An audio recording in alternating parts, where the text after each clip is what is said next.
जिस समय सीता जी का अपहरण हो गया और उसकी खोज हो रही थी, कोई पूर्व में ढूंढ रहा था, कोई पश्चिम में खोज रहा था, कोई उत्तर, कोई दक्षिण में। जैसे किसी की गाय गुम हो जाए, कोई इधर घूम रहा है, कोई इधर ढूंढ रहा है, कोई ऐसे हो रहा, ऐसी दशा थी। अब यहाँ इस कथाओं से आपको बहुत सा निर्णय मिलेगा, और आपने ये कथा खूब सुन रखी थी पर इनका निष्कर्ष नहीं निकाला था। अब जैसे जड़ी बूटियां रखी हैं और उनकी गुण भी लिख रखे हैं, बड़ी अच्छी हैं, लेकिन उनसे औषधि बनाने वाला जब तक नहीं मिलेगा तो उन जड़ियों से क्या लाभ है, उनके ज्ञान से भी, उनकी कथाओं से भी। आपने ये भी सुना होगा कि जिस समय श्री रामचंद्र जी की सीता उठा ली गई थी और वो पेड़ पौधों से भी लिपट लिपट कर पूछ रहे थे, डकरा रहे थे, रो रहे थे, पशुओं से भी गले से मिलकर पूछ रहे थे, आपने मेरी सीता देखी। आकाश से कहते हैं भगवान शंकर और पार्वती ऊपर से देख रहे थे कि नीचे कौन रो रहा है। तो भगवान शंकर ने उनको प्रणाम किया ऊपर से ही, क्योंकि ब्रह्मा विष्णु शिव ये तीन भाई हैं। ब्रह्मा जी बड़े हैं, विष्णु जी बीच वाले हैं, शंकर जी सबसे छोटे हैं। और पार्वती जी तो शंकर भगवान को सुप्रीम पावर मानती थी। एक तो पति परमेश्वर, फिर महादेव नाम से जाने जाते थे। तो पार्वती जी ने कहा कि आप महादेव होकर के किसको नमन कर रहे हैं, कि सामने त्रिलोकीनाथ भगवान विष्णु है, नीचे उनकी पत्नी सीता को कोई उठा ले गया है, वो लीला करने आए हैं। अपने बड़े भाई यानी भगवान को, विष्णु भगवान को मैं प्रणाम कर रहा हूं। अब पार्वती जी ने सोचा कि भाई भगवान रोए, ये दोनों बात नहीं हो सकती। ये रामचंद्र दशरथ पुत्र है, ये रो रहा है, भटक रहा है, इसको आप परमात्मा कह रहे हो। भगवान शंकर बोले, पार्वती आप नहीं जानते, ये सचमुच ऐसा ही है, इनको अब नहीं कोई पहचान पा रहा है। तो पार्वती ने कहा कि मैं परीक्षा लूंगी और सीता रूप बनाकर जाऊंगी, यदि ये मुझे पहचान लेगा तो मैं मान लूंगी वो भगवान है, और नहीं तो मैं कतई नहीं मानू। तो भगवान शंकर ने कहा कि यह गलती मत करना, यदि तूने सीता रूप बना लिया तो तू मेरे काम तो गई, तू मेरे बड़े भाई की पत्नी का रूप बनाओगी तो मेरे लिए पत्नी रूप में स्वीकार्य नहीं रहेगी, तो माँ के तुल्य हो जाएगी। उस समय तो पार्वती ने कहा कि ठीक है, नहीं मैं नहीं जाऊंगी जी। अब शिव जी गए सैर सपट्टे को, और आदत है ये, इस मन का स्वभाव है कि क्या पता चलता, अभी 2 मिनट में परीक्षा लेकर आती हूँ। सीता रूप बनाया, रामचंद्र जी के सामने खड़ी होगी, जिधर से रास्ते में खोजता हुआ जा रहा था। रामचंद्र जी ने कहा कि हे दक्ष पुत्री माया, हे राजा दक्ष की बेटी, आप भगवान शंकर को कहाँ छोड़ आई, अकेली कैसे वन में। तो शर्मिंदा हुई और कहा कि सचमुच शंकर भगवान जी आपको ठीक ही प्रणाम कर रहे थे, नमन कर रहे थे, आप तो सचमुच भगवान हैं। अपने आत्मा यहां देखना एक पॉइंट सोचने का है। श्रीमद् भगवत गीता अध्याय नंबर 7 के श्लोक नंबर 6, 7, 8 में स्पष्ट किया है कि ये काल बोलता है गीता को, जो ब्रह्मा विष्णु में इसका पिता है।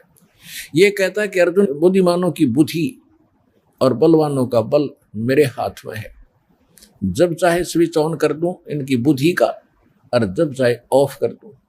जैसे महाभारत के अंदर अर्जुन को ताकत दे दी और लाखों लोगों का नाश कर दिया उस काल से प्राप्त शक्ति से, और फिर वही अर्जुन जब श्री कृष्ण जी का निधन हो गया था, हत्या हो गई थी, और सारे यादव आपस में लड़ मरे थे, उनकी पत्नियों को लेकर आ रहा था, रास्ते में जंगली लोगों ने, भीलों ने अर्जुन को पीटा, लूटा, और वही धनुष जिसे महाभारत का युद्ध जीता था वो साथ लिए रहता था उसको, और उस दिन उसके हाथ नहीं उठे, खड़ा खड़ा कांपा वो।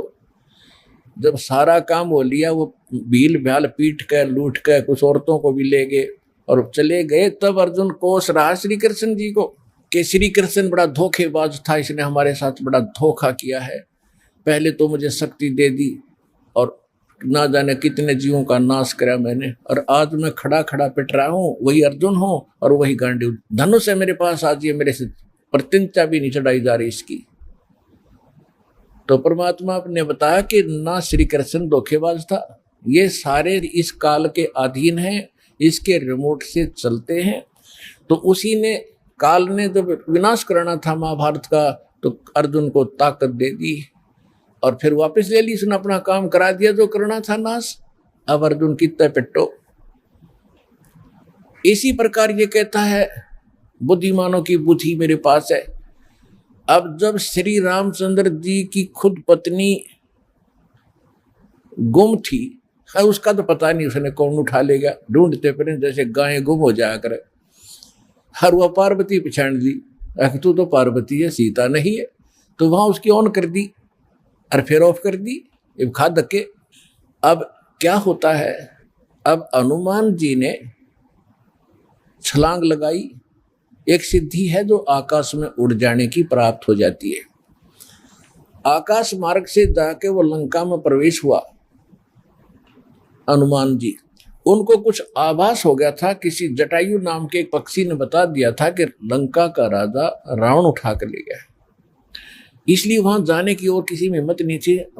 सूरवीर बलवान थे, हनुमान जी ने कहा कि मैं जाऊंगा तो कुछ ऐसी निशानी दो मुझे ताकि मुझे पहचान सके कि मैं ऐरा गहरा व्यक्ति नहीं हूं, मुझ पर विश्वास करे माता।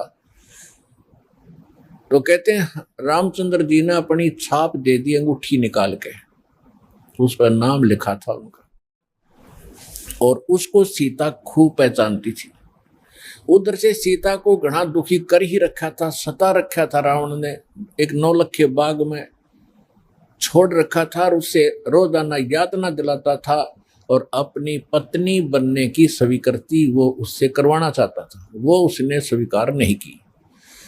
और रावण को एक श्राप लगा हुआ था कि तू कभी किसी औरत के साथ बलात् नहीं कर सकेगा, स्वेच्छा से कोई संपर्क हो तो वो अलग बात है, लेकिन तू किसी का ऐसे जबरदस्ती नहीं कर पाएगा, नहीं तो गल जाएगा तू। इस डर से वो जबरदस्ती नहीं कर पा रहा था और उधर से उसको पीड़ित कर रहा था कि स्वयं यश कर दे, लेकिन वो सीता ने नहीं किया था। एक वृक्ष के नीचे बैठी थी और अपने कर्मों को कोस रही थी। छोटा सा रूप बनाकर एक बंदर का हनुमान जी उसी वृक्ष के ऊपर बैठ गए थे। यातना देने के लिए औरतें आई थी तो भी उसने देखा था। जब वो चली गई उसके बाद फिर हनुमान जी ने ऊपर से वह अंगूठी डाल दी, वो तो राजदूत बनकर गए थे। जब अंगूठी देखी सीता ने तो आपने कथाएं खूब सुन रखी हैं, ज्यादा ना सुनाऊंगा, तो उसने सोचा कि ये बंदर अंगूठी उठा कर लाया तो मेरे पति की मृत्यु होगी। तो उसने पूछा, तो फिर वो नीचे आया, अपना थोड़ा ठीक सा रूप बना के खड़े हो गए और कहा, माता मैं ऐसे ऐसे रामचंद्र जी ने भेजा हूं और ये कहानी है। अब कहने का भाव ये है कि वो जो कुछ भी उसने उद्मस्ताया हो तो आपने पता ही है, हनुमान जी ने नौलखा बाग भी उजाड़ दिया उसका और सारा कुछ कर दिया। क्योंकि आज कथा का विषय कुछ अन्य है, इसलिए यहाँ लंबा प्रकरण नहीं करूँगा। तो उसमें हनुमान जी ने कहा कि माता मुझे भूख लगी है। तो उसने कहा, इस बाग के किसी वृक्ष के फल को तोड़ के मत खाना भाई, नहीं तो मेरी पिटाई होगी। मेरे को आदेश है, कोई फल गिर जाए तो खाना, तो टूटा हुआ अपने आप तोड़ के नहीं खाएगी। तो हनुमान जी का उठा गुस्सा, उसको गुस्सा हुआ। उसने कहा ठीक है, पहले तो सारे तोड़ तोड़ कर फल खाए, फिर वह पेड़ पड़ पड़ कर समुद्र में फेंक दिए। उनको पता चला तो युद्ध हुआ, अपने पता ही है काफी, फिर लंका लुंका भी फूक फाक थोड़ी बहुत जला का आ गया। और उस समय क्या कहा कि माता जी तो आप मुझे कोई ऐसी निशानी दो जिस निशानी को मैं श्री राम को दिखाऊं और वो विश्वास कर सके हाँ सीता जी की है, खोज पक्की होगी। क्योंकि इतना समुद्र को पार करके आना है, वैसे नहीं आएंगे वो। तो सीता ने अपना एक कंगन निकाल के दे दिया, कंगन हाथ में जो पैर रखा था सोने का, और कहा भाई इस चूड़ी को दिखा देना, वो खूब समझ जाएगी। अब वो कंगन लेकर हनुमान जी ने फिर छलांग लगाई। उस दिन वो ऐसे स्थान पर आके उतरा जहां पर एक ऋषि की कुटिया थी। वो ऋषि कौन थे? मुनिंद्र ऋषि स्वयं परमेश्वर थे। वहां सुंदर बाग लगा हुआ था, कुछ क्षेत्र में एक सुंदर सरोवर भरा था जल का। तो सुबह सुबह का समय था। हनुमान जी ने सोचा कि बहुत मनोरम स्थान है और यहाँ कुछ स्नान करूंगा, सामने बाग सुंदर फलों से लदबद है, आहार करूंगा और फिर ऋषि जी भी साथ में है, इनके दर्शन करूंगा, पहले स्नान कर लेता हूं। अब जो कंगन वो लाया था उसको रख दिया पत्थर पे और स्नान करने के लिए प्रवेश किया सरोवर में। अब उन्होंने जो ही स्नान करने की चेष्टा की, लेकिन एक दृष्टि थी ऐसी कंगन पे कि जय ये कंगन गुम हो गया, कोई जानवर पक्षी उठा ले गया तो मेरी सारी मेहनत व्यर्थ जाएगी, सब परिश्रम व्यर्थ होगा। इसलिए नहा रहा था पर नजर था जैसे सर्प का मणि के ऊपर रहती है ओस चाटते समय, तो इसी प्रकार नहा रहा था, दृष्टि कंगन पे। इतने में एक बंदर आया, दौड़ा दौड़ा और कंगन उठाकर भाग लिया। आगे आगे बंदर, पीछे पीछे हनुमान। उस ऋषि के आश्रम में बंदर प्रवेश कर गया। बाहर आंगन में एक घड़ा रखा था, अच्छा बड़ा घड़ा। बंदर दौड़ता दौड़ता घड़े में कंगन डालकर आगे भाग गया। अब सुखी सांस ली कि कोई बात नहीं, ये समुद्र में डाल देता तो बातें बिगड़ जाती, घड़े में डाल दिया। फिर धीरे धीरे चले हनुमान जी। पहले घड़े में देखा उसने, ऋषि को तो पीछे प्रणाम करना था, तो घड़े में क्या देखा कि घड़े के अंदर ऐसे ऐसे कंगन हजारों की संख्या में पड़े, सेम टू सेम। अब उसने सोचा भाई मैंने तो इतनी पहचान नहीं, भाई कंगन कौन सा है। और श्री रामचंद्र जी तो सारा जानते हैं, उनके कंगन के ऊपर सारी निशानियों को पहचानेंगे, और मैं कोई गलती से दूसरा उठा ले गया तो वो मानेंगे नहीं। इसलिए वो ऋषि जी के चरणों में प्रणाम किया। परमात्मा ने मुनिंद्र रूप में बैठे थे, पूछा कि पहलवान कैसे आए। हनुमान जी ने कहा कि ऋषि जी आप कौन सी दुनिया में रहते हो। मुनिंद्र जी ने कहा क्या बात है, मैं तो इसी पृथ्वी धरातल पर ही तो रहता हूं, कि आपको नहीं पता आज श्री राम के ऊपर कैसी आपत्ति आई है, ऐसे ऐसे उसकी पत्नी गुम हो गई थी, वो माता की खोज करके मैं आया हूं। तो परमात्मा ने पूछा कि भाई कौन से राम की बात कर रहा तू। वो कहता है अच्छा कमाल करते हो ऋषि जी, आपको यही नहीं पता राम कौन है। परमात्मा ने कहा बताओ तो श्री, के दशरथ पुत्र श्री रामचंद्र जी, उनका वनवास हुआ था, ऐसे ऐसे सीता उठा ली थी और आज मैं खोज करके आया हूं ऋषि जी। परमात्मा बोले कि ऐसे ऐसे 30 करोड़ राम हो लिए तेरे, और तेरे जैसे हनुमान यही लीला करते रहे। तो हनुमान जी ने सोचा कि ऋषि के साथ ज्यादा बहस करना उचित नहीं और अपना काम करूं और चलूं। कहने लगे ऋषि जी और बात छोड़ो आप, कि मेरे सामने एक समस्या आ गई है कि ऐसे ऐसे मैं कंगन लाया था माता के हाथ का, और वो कंगन मैं स्नान कर रहा था, बंदर ने उठा के आपके घड़े में डाल दिया।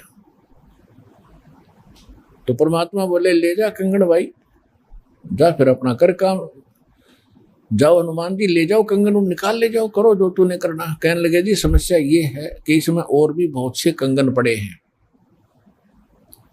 और इन कंगनों में पहचान नहीं कर पा रहा हूं मैं, मेरा वो भगवान सीता जी वाला कौन सा है। परमात्मा बोले रे भले आदमी तुम लाने वाला और तुझे पता नहीं तो मैं क्या बताऊं, फिर खोज ले कौन सा है तेरा। तो चिंतित हो गया कि भगवान दया करो। परमात्मा बोले कि जौन सा चाहे वो उठा ले जा और सेम टू सेम पाओगे, इसमें कोई दिक्कत नहीं। कैसे कैसे फिर ये कंगन आए कहां से आपके पास, कि अब सुन, मैं कथा सुनाऊंगा तेरे को। जैसे ये रामचंद्र जो आत्मा है ये विष्णु जी की आत्मा है। ऐसे ऐसे न जाने कितनी बार धक्के खा लिए इसने, कितनी बार जन्म लिया, कितनी बार मर लिया। तो प्रत्येक त्रेता युग में ये ऐसा ही होता है। और मैं यहीं बैठा हूं जब का, मेरी तो बहुत युगों की आयु है, मैं यहाँ बैठा हूं। पहले इन बातों पर किसी को अविश्वास नहीं होता था। तो हनुमान जी से बताया कि तेरे जैसी आत्मा हनुमान ना जाने कितने बन करा लिए और कितने ये ऐसे कंगन ले लेकर आए हैं। इसी प्रकार वो बंदर उठा के इसमें डालता रहा है। तो हनुमान जी ने पूछा कि हे ऋषिवर, मान लिया आपकी बात, जो कंगन लेकर हनुमान आता होगा तो वो कंगन तो लेकर भी जाता होगा। कहाँ लेकर जाता है? इस घड़े में मेरी आशीर्वाद से ऐसी पावर है कि डुप्लीकेट कॉपी तुरंत बना देता है, एज इट इज, 1 के 2 कर देता है। और नहीं विश्वास है तो ले ये कटोरा उठा के कोई दिया, ले इसमें डाल के देख ले। हनुमान जी ने कटोरी उठा कर उसमें डाली, तुरंत 2 होगी, 1 जैसी। अब वो दोनों को देख रहा कि सचमुच ठीक है। तब हनुमान जी को कुछ विश्वास हुआ कि संत नहीं, ये कोई और ही महापुरुष हैं, बड़े सिद्धि युक्त हैं और सारी कथा को सही जानने वाले हैं। लेकिन कहा महाराज मैं आपकी बात से सहमत हूं, होगा कोई और भगवान, पर अब मुझे समय नहीं आपकी सारी बात सुनने का, क्योंकि मैं परमार्थ के काम में लगा हूं। परमात्मा बोले भाई ठीक है, ले जाए, कोई कंगन निकाल ले जाए बेटा, सारे एक जैसे मिलेंगे। वो उठा कर ले गए कंगन को। लेकिन हनुमान जी को फिर भी विश्वास नहीं हो रहा था। जब श्री रामचंद्र जी को दिखा दिया और रामचंद्र जी ने ओके कर दिया, जब हनुमान जी को संतोष हुआ कि 3100 की 100 सत बात हो, वो उधर से वो ऋषि की घटना भी नहीं भूल पा रहा था, उधर से फिर युद्ध भी शुरू होना था। कहने का भाव ये है, बात फाइनल होगी कि सीता वहां है, सारे लक्षण बता दिए और वो कंगन को देखकर रामचंद्र जी को विश्वास हुआ।